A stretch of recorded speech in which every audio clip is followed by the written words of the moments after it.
What's up, guys? Happy Father's Day. How are you? How is your Sunday? We're going to have an interesting topic today, all about the divine masculine, with some stories sprinkled in there. I really kind of thought long and hard about what to do this sermon over. And being that this falls on Father's Day, I felt like the divine masculine was a great thing to do it over. So today's Sunday sermon is called The Divine Masculine, Quiet Strength, Sacred Power. But I want to talk about a few things,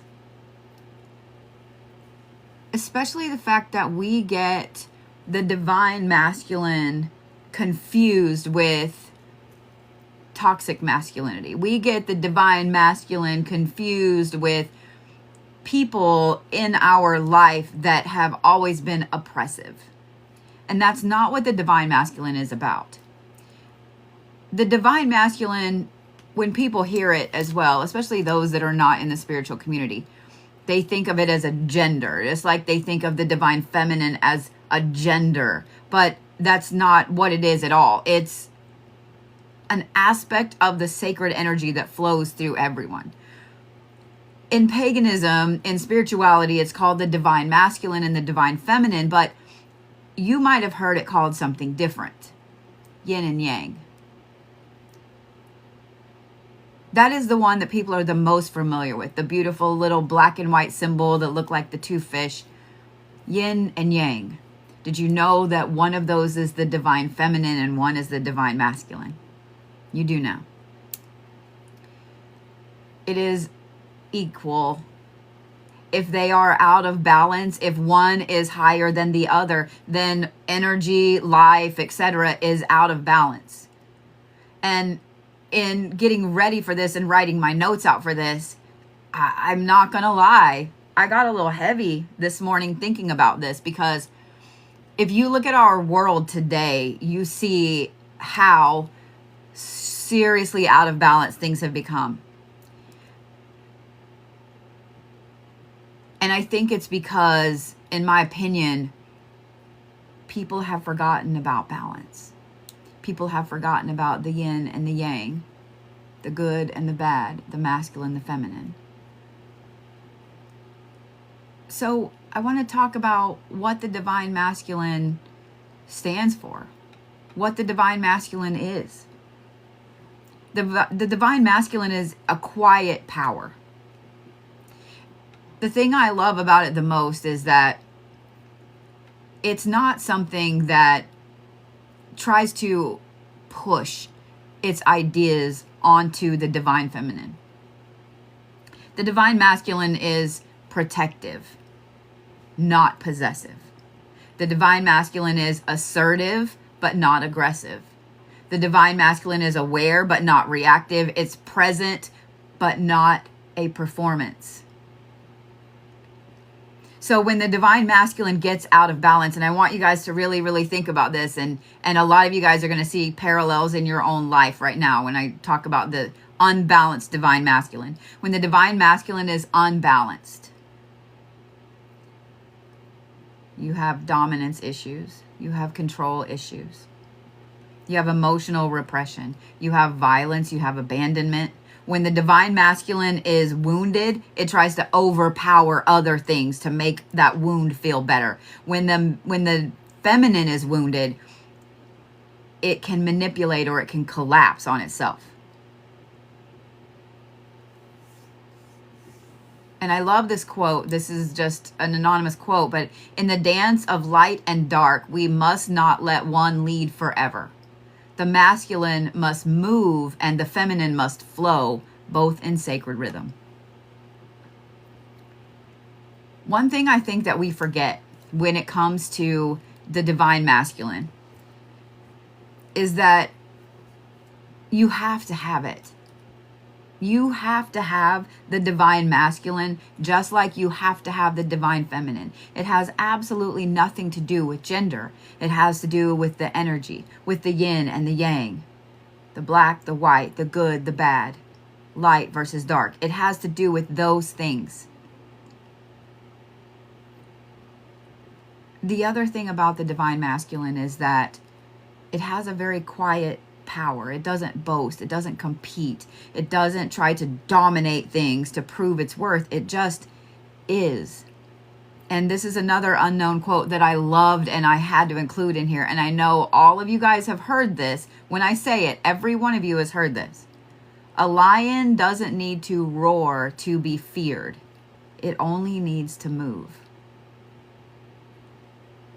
Real power, that is the divine masculine, is rooted. It's not reactive.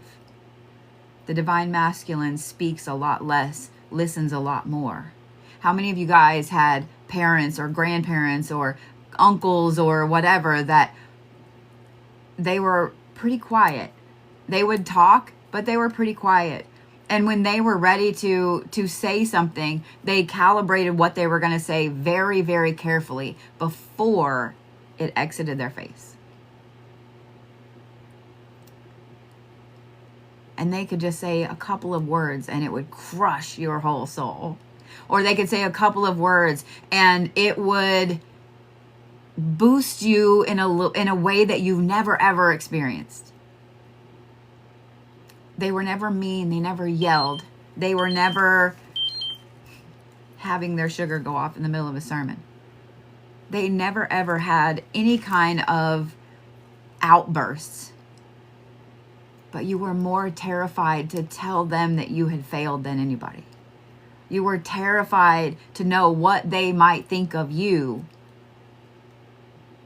versus anybody else.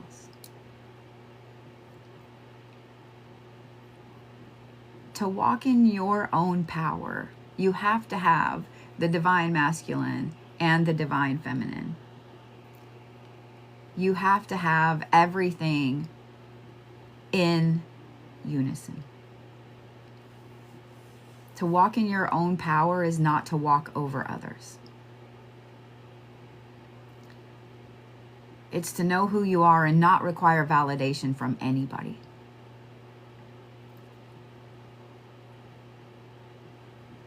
I have a lot of really intense, deep words to say today. I probably won't say half of them. Because I think that in a way it's almost like pounding the message in. But I do want to say this. A healed divine masculine creates a safe space. And I know sometimes when you hear the term safe space, we roll our eyes because those terms have been villainized by certain people whose divine masculine is not in balance. They don't control, but they're consistent. They set boundaries, but only to protect, not to exclude. They don't need to harm someone in order to lead.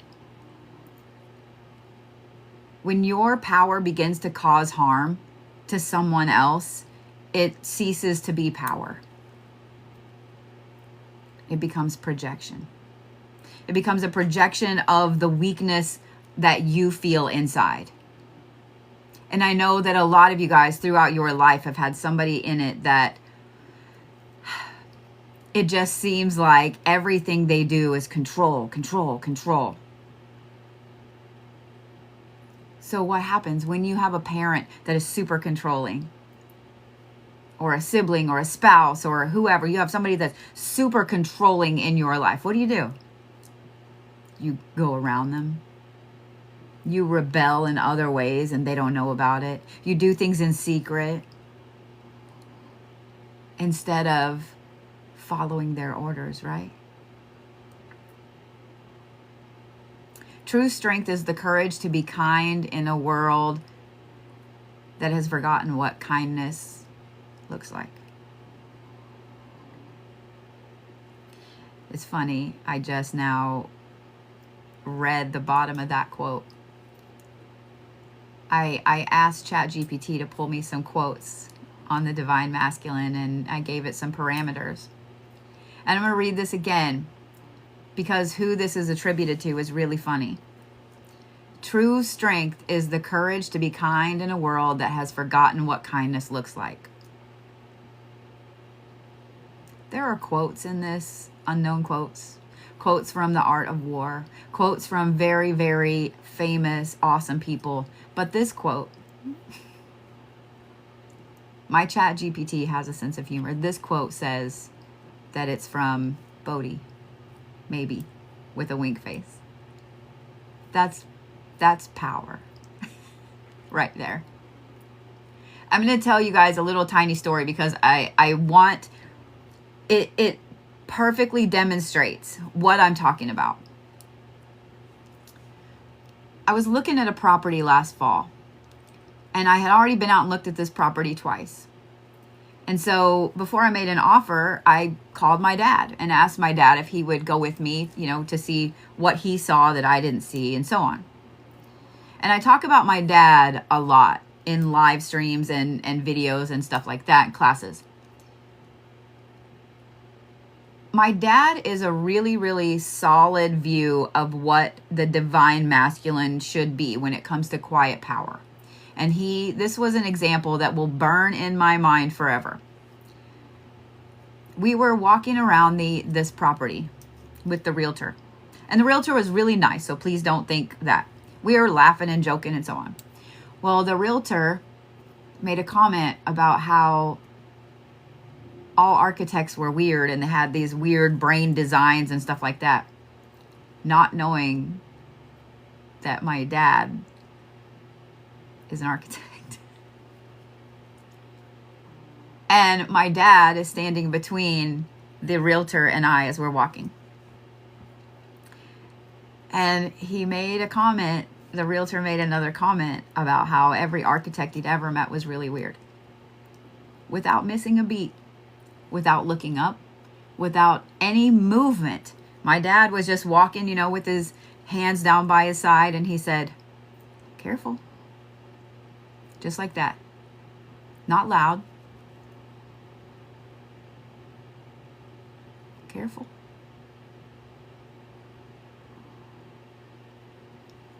And I thought the realtor was going to fall over himself trying to backpedal on what he had said. That is the divine masculine that is perfectly in power. He didn't have to be mad. He didn't have to say anything. He didn't have to make some little zinger back. He didn't have to throw a fit. One word. Almost whispered.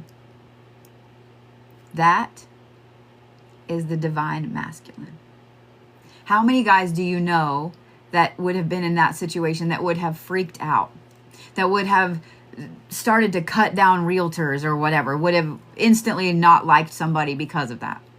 How many guys do you know that would have handled that situation? And it's not that the realtor was being mean. In fact, his brother's an architect, and he was talking about how weird his brother is. But instead of my dad outwardly being offended, outwardly being like, "Oh yeah, well, blah, blah, blah. Realtors are blah, blah, blah." Instead of that, which is the way that the vast majority of people would react, he just very quietly said one word. That's a dad. That's the dad that I grew up with. Were there times when he was younger that he got mad about things? Yes. Yes. But as he's gotten older, and really, I think I can count on 3 fingers the time I have seen my dad get mad in my life. And my dad's version of mad is to slightly raise his voice, about like I'm talking right now. That's my dad yelling. And then to go in the garage for hours and work on something. One of the most powerful lessons when it comes to the divine masculine is discernment. You don't announce every step before you take it. In fact, a lot of times you don't even announce steps while you're taking them. You wait until all of the steps have been climbed before you say anything about the steps. True power moves in silence until it's time to strike the bell. People forget that. We forget that, especially with social media. Everybody wants to share everything all the time. And it's funny. I'm old enough that I was around when MySpace became a thing. I was around when the internet became a thing. In fact, I had just started college when the internet became a public thing. And I got really good at building social media accounts for businesses. In fact, I used to get paid to do that. So like Facebook accounts and things. I got really good at it. And I used to post a lot on Facebook, just personal shit on my personal account. It's personal shit. I've had to make it private now, so just so y'all know. But my ex-husband used to get really mad at me posting stuff. And I didn't post everything. I didn't post nearly as much as some of my friends did. All the dirty laundry aired everywhere. I didn't do that kind of stuff. But things I was proud of, things I thought were funny, because I have a warped sense of humor. So this meme is funny, that meme is funny, is going on my Facebook page. Photos of my kids, and I'm proud of them when they do something awesome or funny, going on my Facebook page. Pictures of my dog, Facebook page. But he used to get really, really mad. And I didn't understand why. Because that's who I am. I like to believe that I'm a pretty open person. As I've gotten older and with social media being what it is now, I have gotten a lot more private with things because I've learned the hard way that I have to. But one of the things that I want to really, really impart to everyone, aside from, we're going to talk more about not announcing until it's right, you're ready to do something, but you're not obligated to anyone to explain the evolution of you. I'm going to say it again. You are not obligated to anyone to explain the evolution of you. Now, on the flip side of that, you do have to answer for things that you do, good and bad. So you need to be really, really sure that the moves you're making are for you and not for whoever else is around you. You don't have to announce your plans for them to become real, for them to become solid. Because as I like to say, bitches be bitches. And if somebody can find a way to fuck you over, they usually will. You don't need applause from anyone to validate you growing. You don't need applause from people that you don't even know. You don't even need applause from the people that are supposed to support you to validate you growing as a person. But the problem is we feel like we have to have that, right? We feel like we have to have that because of social media.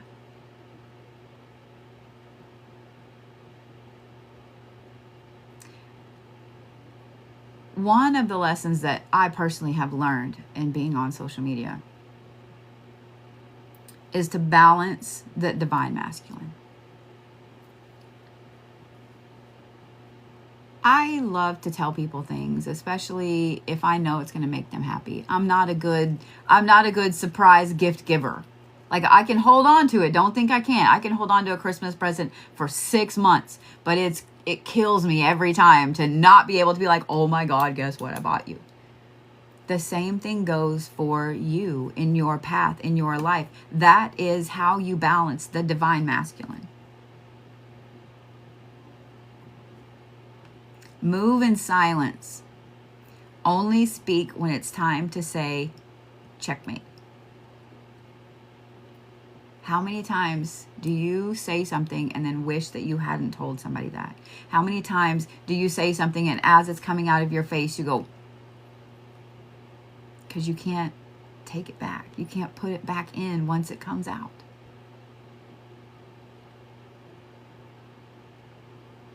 When you keep your hand really close to your heart, what happens? You preserve your energy, right? You maintain control of your energy. You protect yourself on purpose.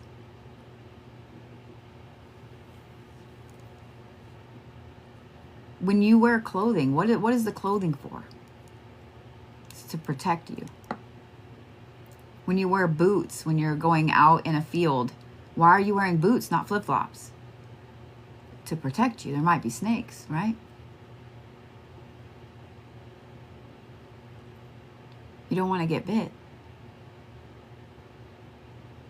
If we were all together as a group going out in a field, high weeds, even if you've never been in a field with high weeds before, what's your first thought?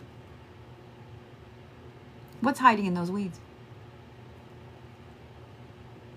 Because as a human, the human meat sack part of us goes, that's a lot of hiding places for some shit. We get this instant survival instinct, right? Because we're protecting our meat sack, right? We don't want to get stung. We don't want to get bit. We don't want to fall in a hole. We don't want to get hurt. Like, we're instantly aware of, okay, those weeds are 2 foot tall. 2 feet is a big space for an animal or a snake or a bug or a spider or a hole. So instantly you're like, I don't know if I'm dressed for this. I need some better shoes. I need long pants. I need bug spray. I need.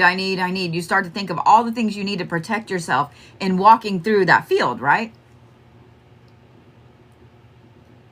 But we don't do that in life. We don't do that in our social life. We see all the weeds out there, but we just feel like we're better than those weeds, and we don't need to take precautions. It's okay to tell somebody everything because they're not really going to hurt us, right? They're a good person at heart, right?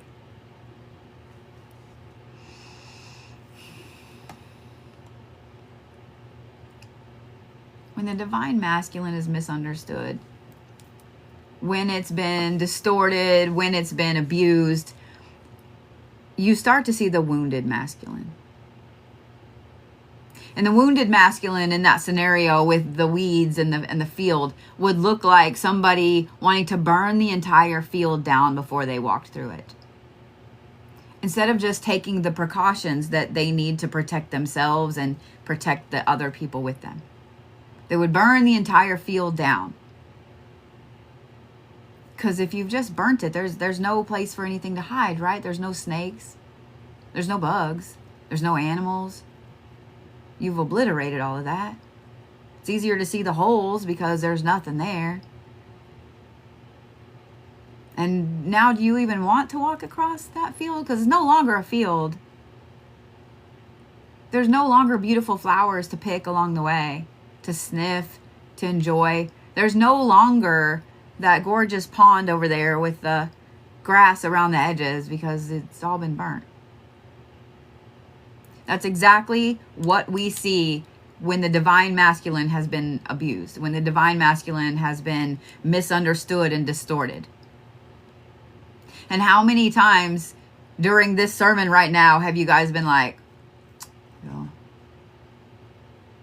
We see way too much of the wounded masculine right now, and this is lashing out.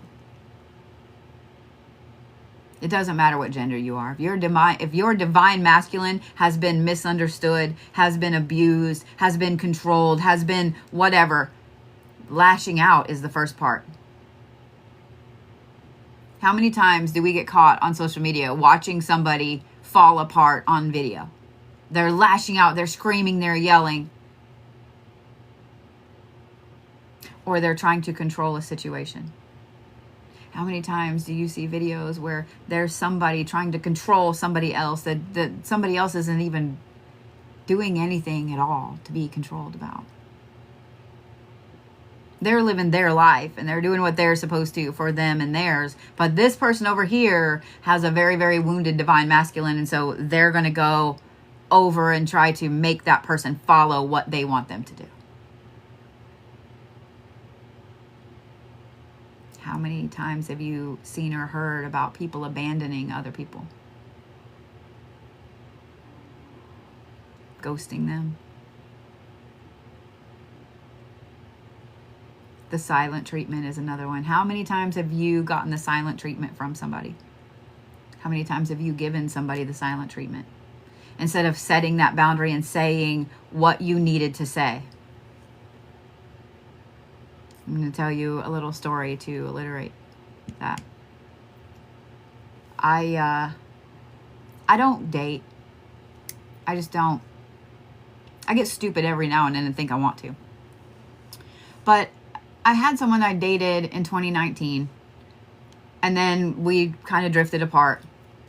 And last summer, hey, I would love to catch up. Sweet, awesome, let's do that. Let's grab lunch. So we grabbed lunch and everything went great. He asked, hey, you want to hang out again sometime? Sure. I cleared my schedule to hang out on a day we were supposed to hang out. Well, that day came and went, and we talked back and forth. There was always an excuse, right? There was always an excuse. And after about a week, I just quit attempting, because I have learned in the last 5-6 years that I am not a choice, and my friend, you are not a choice either. It's so hard for us to say, go ahead and take me out of the rotation, because we want to be wanted, right? You want people to want you to be there. Well, the reason I'm telling you this story is because yesterday, while I was on my live stream, a year later, I got a message from this person wanting to know how I was. He was in town. And what I text him back, he didn't care for. I wasn't mean. I wasn't hateful. I started off with a year, period.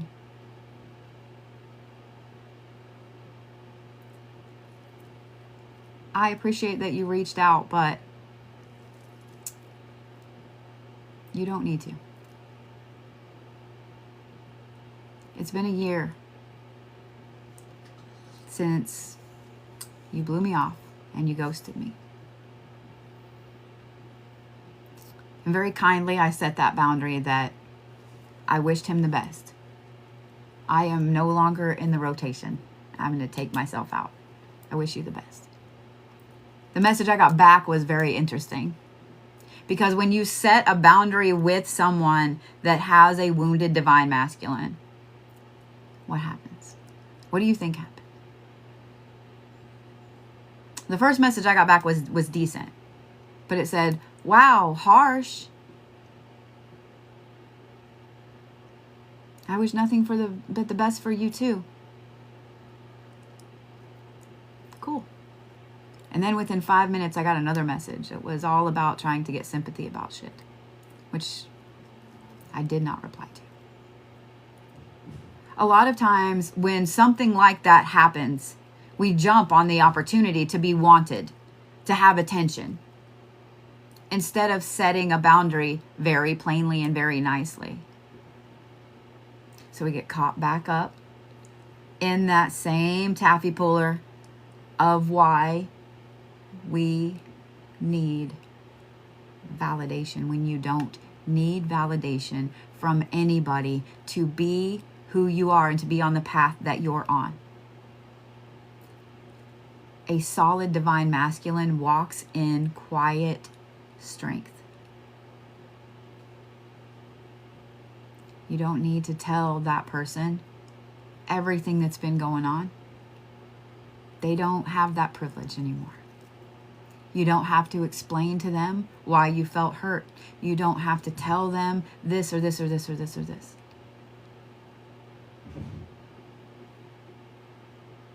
So as I'm talking about all of this, I want you guys to think about how the divine masculine is with fatherhood, because it's Father's Day. The divine masculine, when it's balanced, is teaching through action. It's not screaming and yelling and insisting that you do something this way, or you do what he says, or you do what they say. And I'm going to give you an example of that. I learned to be a very, very hard worker and to have a very strong, honorable work ethic from my dad and from my grandpa. I watched both of them get up at the same time every morning. I watched my grandpa go to the airport, do his shift, come home, work at home, and you know what I mean, still have time to play with, the grandkids when we were there. Still have time to take my grandma shopping. He felt she needed a new bag, and he took her shopping to get a new bag to make Georgie happy.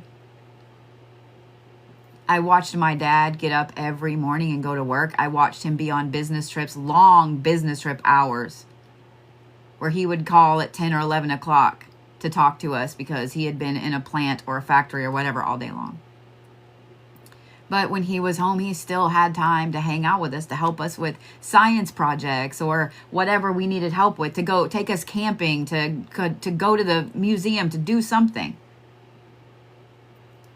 I watched that type of divine masculine as I was growing up, and I consider myself extremely lucky for that, extremely blessed to have those two influences in my life.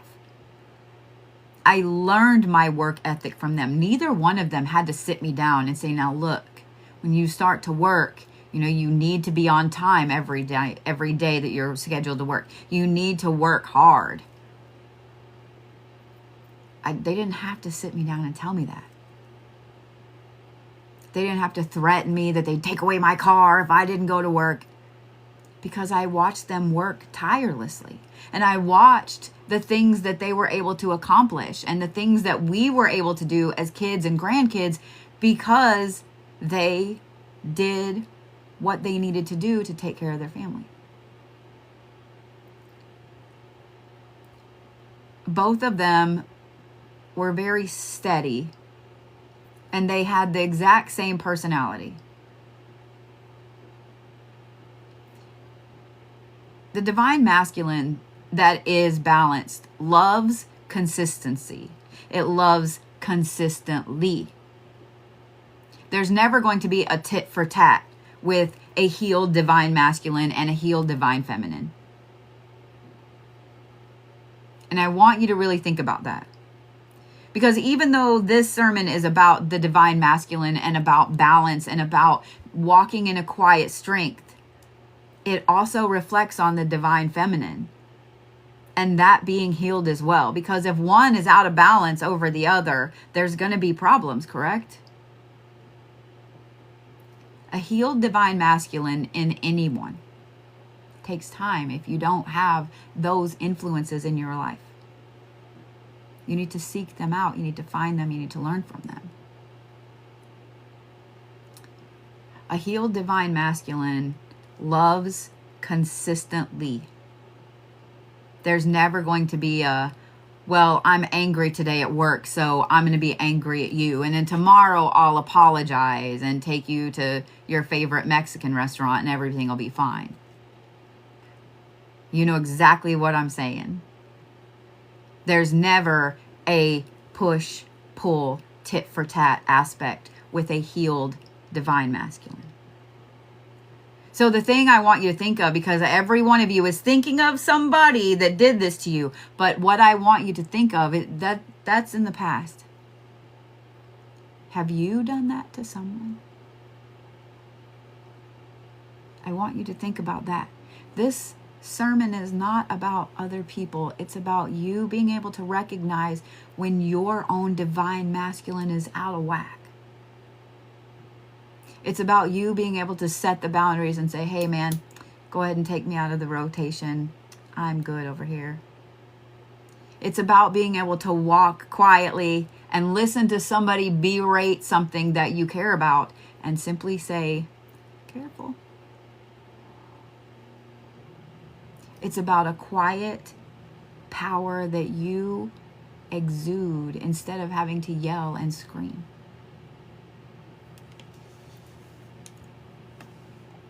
A healed divine masculine will guide through boundaries.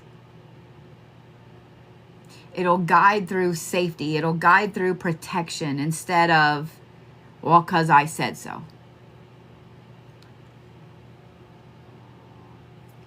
And I want to tell you, because we're talking about all of the issues that can happen when a divine masculine isn't healed. Well, let's talk about what happens when people around you do not have a healed divine masculine. And I'm going to give you a little scenario, because this is a scenario that has happened. If you guys have been watching me for any length of time, I don't really get mad. Every now and then I'll get angry at something, and I might, go downstairs and stomp around in the backyard. I might throw some F-bombs out a lot. But I'm never going to be the person to go and key a car or be violent or whatever. And if I'm mad at something that's happened in the moment, I have a very measured response later. I don't react emotionally because I was taught not to react emotionally. I was taught to pause and think things through and come up with the best thing to say or do, etc. And I'm lucky that I had that. That is why I work very hard to keep the reputation that I have. And while I'm talking about this, it's not just I want you to think about me. I want you to look at parallels in your own life with this scenario. I have a very high reputation when I go places. I like things a certain way because I'm very professional with my appearance, with what I put out. I am not the person that needs just green M&Ms or whatever. I will never be that person. In fact, I'm really easy to get along with. The people, there's always one person in the group, I want to go eat here. And other people, I'm good to go eat wherever, man. I will totally find something on the menu that I like. So when you have someone like that, someone that, like my dad or my grandpa, that's very measured and calm in their reaction and gets along with pretty much everyone, and you have one person trying to make that person appear to be the drama, they are throwing out all the drama and trying to make it appear that that calm person is the drama. How do you think that appears to outside people with both of those people? You have someone that you've known for years that everything they do is very calm and very measured. And then you have someone that's very, very dramatic and over the top. So when the person that's very dramatic and over the top tries to make the person that's balanced look dramatic, what does that make you think about both of those people? And some of you are like, I don't like that you're calling me out right now, ma'am. This is meant to make you think.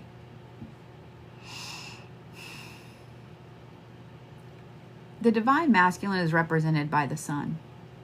The divine feminine is represented by the moon.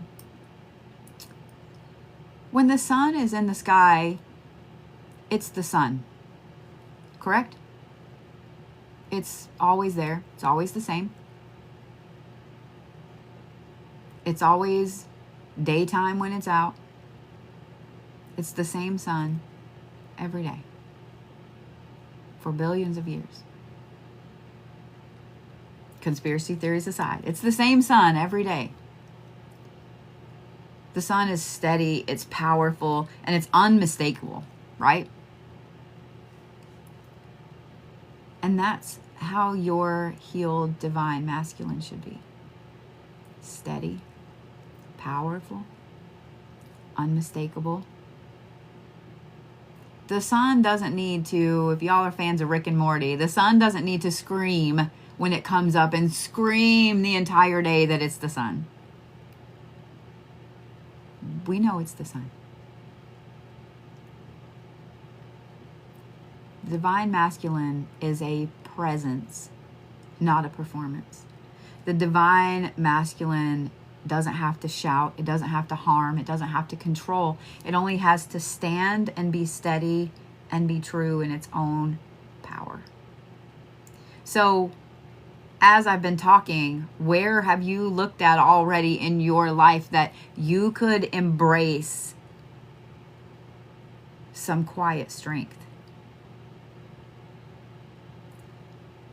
Where have you been mistaking noise and drama for power?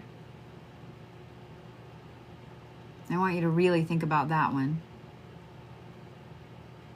The world is full of noisemakers, but do they have the power that they claim to have with the noise they make? Where are you giving your plans, your goals, your hopes, your dreams away to people that haven't earned that? Where are you giving away your personal power to people that haven't earned it and don't deserve it? The divine masculine is not a performance, it's a presence. Your presence needs to be your voice. Your actions need to be your declarations. And your power needs to be so grounded in love that it becomes impossible to shake that power.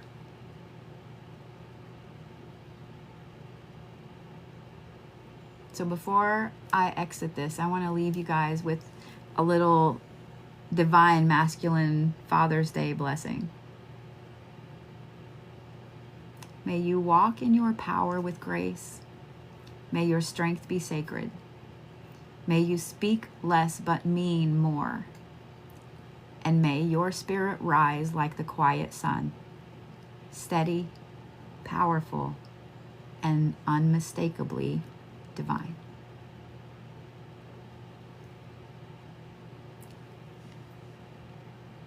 I love you. I have faith in you. And I know that you can be everything that you need to be without the validation of other people. I want you guys to go and have a fantastic rest of your day.